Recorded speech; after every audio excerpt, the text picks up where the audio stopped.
आपण पाहत आहात इंडिया न्यूज R7.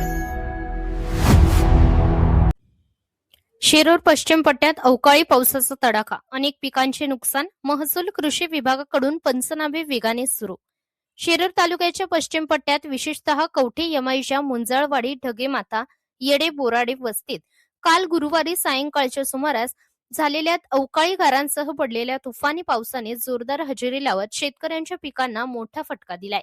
कांदा, केळी ही शेतातील उभी पिके उद्ध्वस्त झाल्याने शेतकरी चिंतेत सापडले आहेत.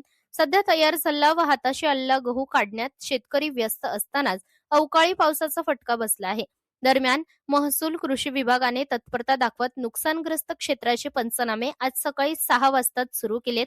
या विभागाचे कार्यतत्पर सहाय्यक कृषी अधिकारी नंदू जाधव यांनी सकाळी 6 वाजताच प्रत्यक्ष कवठे यमाईत दाखल होत येडे बोराडी वस्ती, टावरे वस्ती, मुंजाळवाडी परिसरात प्रत्यक्ष शेतात नुकसानीची पाहणी करून पंचनाम्याला सुरुवात केली.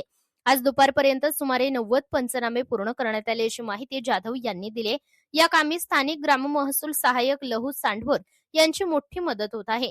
जाधव यांनी सांगितले की वादळी पावसामुळे अजूनही काही शेतकऱ्यांचे नुकसान झाले असण्याची शक्यता असून अशा नुकसानग्रस्त शेतकऱ्यांना पिकांचे पंचनामे करण्यात येणार आहेत. त्यामुळे नुकसानग्रस्त शेतकऱ्यांनी पुढे येऊन माहिती द्यावी असे आवाहनही करण्यात आले आहे. अवकाळी पावसाच्या या तडाख्यामुळे परिसरात विजेचे खांब उन्मळून पडले. काही ठिकाणी ताराही तुटल्याने वीज पुरवठाही विस्कळीत झाला. मात्र अवकाळी शेतकऱ्यांचे मोठे नुकसान झाले आहे. शासनाकडून तातडीने मदत मिळण्याची अपेक्षा व्यक्त केली जात आहे. शिरूर तालुक्याच्या कवठे यमाई परिसरात झालेल्या अवकाळी पावसामुळे शेतकऱ्यांच्या पिकांना मोठा फटका बसलाय. कर्ज काढून मेहनत घेऊन उभी केलेली पिके या पावसामुळे अक्षरशः उद्ध्वस्त झाली असून शेतकरी आर्थिक संकटात सापडले आहेत. पिकांवर केलेला खर्च, घेतलेली कर्जे आणि त्याची परतफेड कशी करायची असा गंभीर प्रश्न शेतकऱ्यांसमोर उभा ठाकला आहे. आता जगायचे कसे अशी हतबल भावना शेतकऱ्यांमध्ये व्यक्त होतीये. याच पार्श्वभूमीवर युवा क्रांती फाउंडेशन, राष्ट्रीय किसान विकास मंचचे प्रदेश अध्यक्ष प्राध्यापक सुभाष शेटे यांनी शासनाकडे तातडीची मदत देण्याची मागणी केली आहे.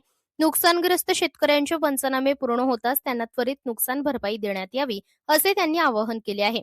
शासनाने परिस्थिती गांभीर्याने दखल घेऊन शेतकऱ्यांना दिलासा देण्यासाठी तातडीने आर्थिक मदत जाहीर करावी अशी मागणी जोर धरत आहे. इंडिया न्यूज R7 साठी प्राध्यापक सुभाष शेटे, शिरूर.